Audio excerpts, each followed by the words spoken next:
Breaking news tonight, the U.S. military confirming another American has been killed in the Middle East. U.S. Central Command saying a third U.S. service member has died, this time in Iraq, after they said 2 troops were killed in Jordan. New video here showing an attack on an American base in that country as Iran counterattacks, hitting targets nearby. We are live in the region. World Cup fever pitch, an epic battle in extra time, with Spain defeating Argentina to win the championship. Fans celebrating around the world, and our team is at the stadium. Millions facing the threat of extreme weather tonight. The southeast slammed with intense winds after dangerous storms battered the north. Look at that. 2 tornadoes touching down in Pennsylvania. Plus, the system brewing off the Florida coast that could become a named storm by tomorrow. We're tracking it all. The lettuce recall from that parasite outbreak now expanding to more than half of states. The controversial social media influencers, the Tate brothers, arrested on new charges, why they could be sent to the UK. Questions tonight about the deadly cycling accident that killed a promising young boxer. Was it road rage? Business in America with the rise of weight loss drugs means for Burger King's bottom line. Our conversation with BK's president about why they're leaning in to beef. And there's good news tonight, the unforgettable moments bringing World Cup fans together. This is NBC Nightly News with Hallie Jackson. Good evening. We begin tonight with a third U.S. service member confirmed to be killed in the Middle East in what has been the deadliest weekend for American troops there in months as the war against Iran reignites. The military now saying that American serving in northern Iraq died Saturday during a controlled detonation of material from a downed Iranian attack drone. It's coming after the military said 2 other American troops were killed a day earlier during Iranian attacks on a base in Jordan. This video here showing missiles being intercepted at a base in that country. Now, with the U.S. launching strikes on Iran and neighboring countries bearing the brunt of counterattacks, new concerns about the war expanding again. Keir Simmons is in Jordan tonight. Tonight, after the U.S. vowed to punish Iran for killing U.S. service members in Jordan, we're learning another service member was killed in action, this time in northern Iraq. CENTCOM says 1 more was hurt, now receiving medical treatment, and remains were found at the site of the deadly attack in Jordan. The military is now working to identify them. It's unclear whether they're the remains of another service member listed as missing. The total number of U.S. forces killed in the Iran war now at least 17. President Trump saying in an interview earlier, "We hate to see it happen. It's in service to our country." Iran unrelenting. We arrived in Jordan to air raid sirens, with more Iranian missiles intercepted close to the port of Aqaba. 1 landed in a remote area, local officials said. This new video shows missiles being intercepted and hitting Muwafaq Salti Air Base Friday. It's a base for U.S. troops, though it's unclear if it is the same strike that killed the service members. Jordan calling the attacks unjustified. Multiple countries hit again today. Kuwait saying a desalination plant was struck for the 2nd time in 2 days. And in another escalation, Iran accusing the US of hitting an under-construction nuclear power plant. The UN's nuclear watchdog investigating, but saying there was no record of nuclear material there. U.S. Central Command says its latest strikes were intended to hurt Iran's ability to threaten commercial shipping in the Strait of Hormuz. We've continued to degrade their offensive military capabilities. Keir is joining us now from Jordan. And Keir, at this point, it is not at all clear what a path to de-escalate in the region may look like. Hallie, it seems to be spiralling. By our calculation, in the 5 days before those service members were killed, this country intercepted 28 missiles from Iran. When we got here, those air raid sirens rang out across this city. And Hallie, tonight we're hearing reports of explosions inside Iran and of more missiles and drones fired from Iran. Hallie? Keir Simmons in Jordan, thank you. Here at home, an epic and dramatic finish at the World Cup final today. Did you watch? With Spain defeating Argentina in extra time. Sam Brock is there. It took extra time, but for Spain, it turns out the heart of a champion beats red. La Roja coming out on top in a thrilling match against defending champs Argentina, 1-0 on a goal from Ferran Torres, claiming the country's 2nd World Cup title and 1st since 2010. Absolutely delighted to see the Spanish win. We're all España! That's a really good match. It comes after Spain held Argentina to no official shots on goal, and sensation Lamine Yamal had a chance to win in the waning moments of regular time on a free kick. Argentine goalkeeper Emiliano Martinez with one spectacular save after another. But in the end, Spain and their 19-year-old phenom Yamal prevailing, a teenage champion and just the fourth teenager ever to win a World Cup. The historic matchup pitting Spain, the best defense, against Argentina, the best offense, their first World Cup clash in 60 years. Spain now becomes the first nation ever to hold both the men's and women's World Cup titles simultaneously. The remarkable championship included the final's first ever halftime show, flush with stars from Shakira to Madonna to BTS, as well as the heads of state from Spain, Canada, Mexico, and the United States.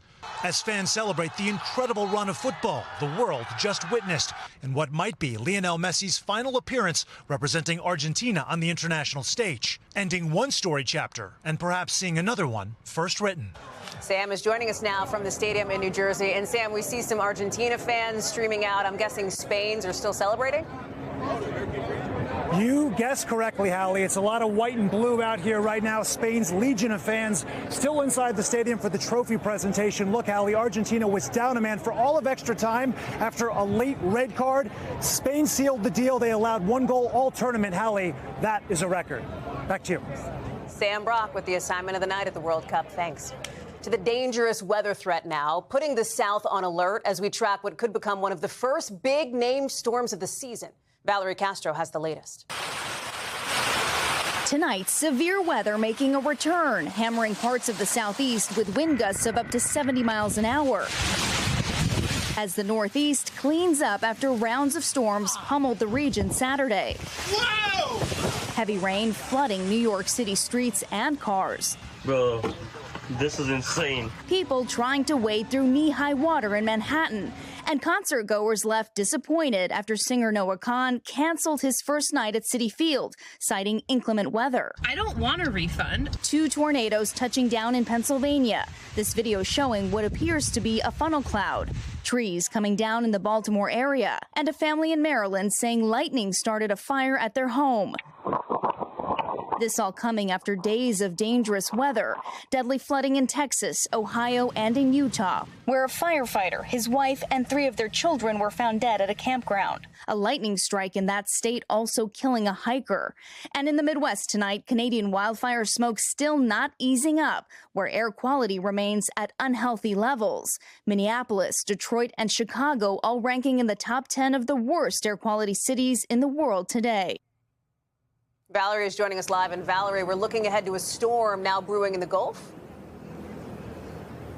Yeah, Hallie, right now there is a tropical depression off of Florida's Gulf Coast. That is set to become Tropical Storm Bertha within the next 24 hours. Texas and Louisiana could feel impacts later in the week. Hallie? Valerie Castro in New York. Thank you. Also tonight, a lettuce recall is now expanding to more than half the country with growing concerns over that parasite outbreak. Here's Priscilla Thompson. A major expansion in the recall of contaminated lettuce believed to be sickening thousands. Taylor Farms, one of the nation's leading producers of packaged salads, now recalling iceberg lettuce in 27 states, saying the greens sourced from central Mexico may contain cyclospora, a parasite that causes severe stomach illness. The company saying in part, no other Taylor Fresh Foods products across the country are impacted. No Taylor Farms branded salad kits contain iceberg lettuce. The FDA says cyclospora was detected in a sample of lettuce that was not part of the company's initial 5-state recall. Could this mean that the outbreak is more widespread than originally thought? Yeah, absolutely. Do we expect with this expanded recall that this will be the end of it? I don't necessarily think it's going to be the end of it with just one expansion. I think, we're still sort of learning how big this outbreak may be. Walmart is pulling some market-side bagged salads, saying they are working with their suppliers as the cyclospora investigation continue. And Taco Bell says they worked swiftly to voluntarily remove the product from restaurants and its supply chain nationwide. Alonzo Zaragoza is recovering after he says he ended up in the emergency room. I'm probably like at 80%, but that's still better than a lot of people right now. Meanwhile, in New York City, another growing health concern, Legionnaire's disease, a severe form of pneumonia spread through mist from building cooling towers. 2 people have died and more than 70 sickened. City officials now say the source of that outbreak has likely been eliminated. Priscilla Thompson, NBC News. Also tonight, new reporting about whether the FBI will be able to investigate ICE confrontations just days after 2 deadly immigration enforcement incidents. Our Julie Sirkin is joining us now, traveling with the president. So, Julie, explain where things stand tonight.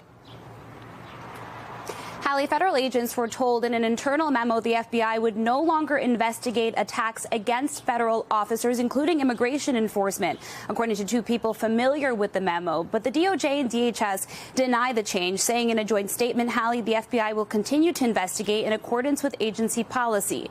The back and forth leading to more questions about accountability tonight after 2 immigrants were killed by ICE agents who were not wearing cameras less than a week apart. In one of those cases, Hallie, DHS initially said an officer fired in self-defense. But the president's border czar pushing transparency, saying today that he believes body cameras are the way to go. Hallie? Julie Sirkin, thank you. Still ahead tonight, the investigation after a driver allegedly reversed into a cyclist, killing a promising young boxer. And business in America, Burger King's president on whether the rise of weight loss drugs is taking a bite out of business.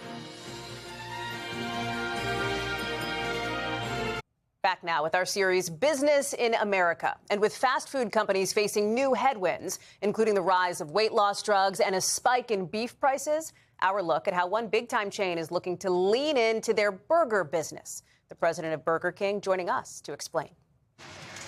Hey, how are you? Good morning. Running to the drive-thru may be easy. Have a good one. But running the restaurant? Harder these days, with fast food facing bigger headwinds and smaller appetites. My Chipotle GLP-1 friendly meal. Nearly 4 times as many Americans take GLP-1s than just 2 years ago. One survey finding people on these weight loss drugs dine out half as much, with 78% cutting out quick service spots. Is the rise of weight loss drugs going to kill off fast food? No, absolutely not. I mean, fast food is about convenience. It's about great flavor and great value. I still think you need that. Tom Curtis, the president of Burger King, says so far the proliferation of weight loss drugs hasn't taken a bite out of business, but he can see what's on the horizon. My impulse has always been that this GLP-1 movement is going to have a profound impact on the industry. We haven't seen it yet, so I keep telling the team, hey, we need to be prepared for this. The data has shown us that people keep coming for Whoppers, and the Whopper's the biggest burger in the fast food business, and I think people are looking for smaller portions. All of it, as many folks are tightening their belts figuratively, too, looking for dining discounts. Companies like McDonald's, Wendy's, Taco Bell rolling out meal deals to compete for customers. But beef prices are soaring, up nearly 12% since last year, cutting fast food profit margins.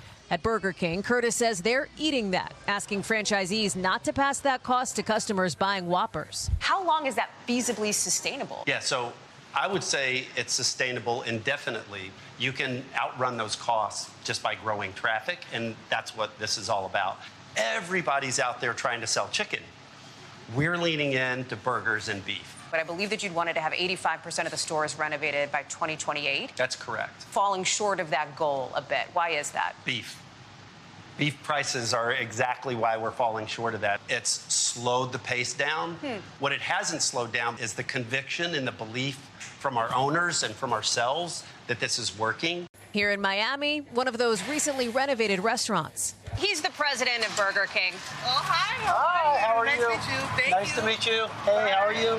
And the push for a new and improved customer experience, driven by a direct line to the top.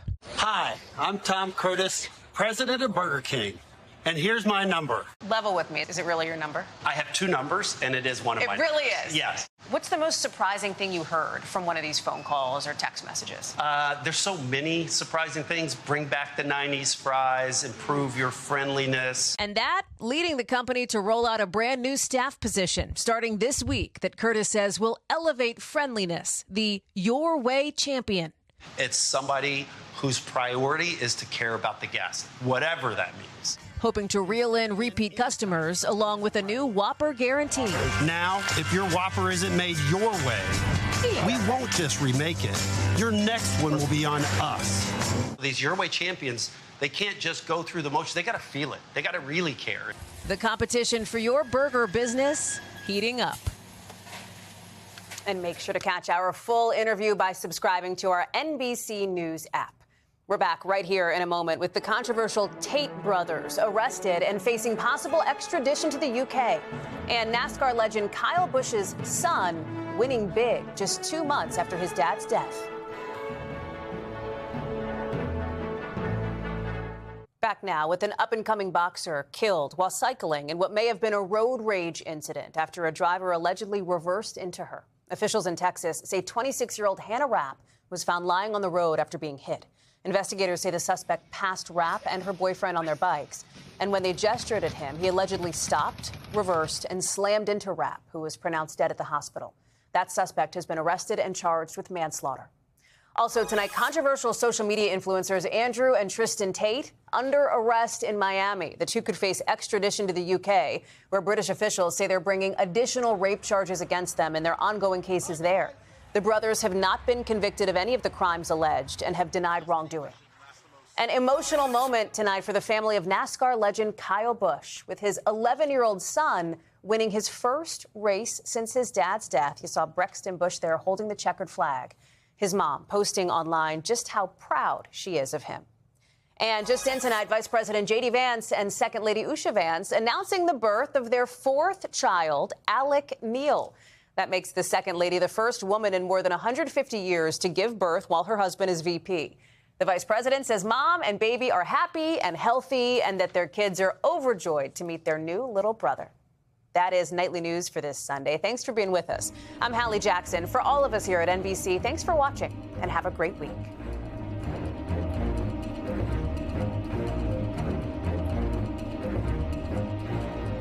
We thank you for watching, and remember, stay updated on breaking news and top stories on the NBC News app or watch live on our YouTube channel.